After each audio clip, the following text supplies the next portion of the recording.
পরিষ্কার রাখবো নিজের বাসা, জন্মাবে না এডিস মশা। 3 দিনে একদিন জমা পানি ফেলে দিন, 3 দিনে একদিন জমা পানি ফেলে দিন।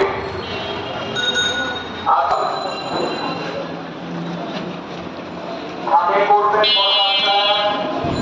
মশা দেবে আপনাকে বাস, বাসায় করবেন মশার চাষ, মশা দেবে আপনাকে বাস। ফুলের টবে করবেন মশার চাষ, মশা দেবে আপনাকে বাস। টায়ারে করবেন মশার চাষ, মশা দেবে আপনাকে বাস। অবশ্যই মশারি টানাই, দিনে বা রাতে ঘুমায় অবশ্যই মশারি টানাই। জমা পানি করি পরিষ্কার,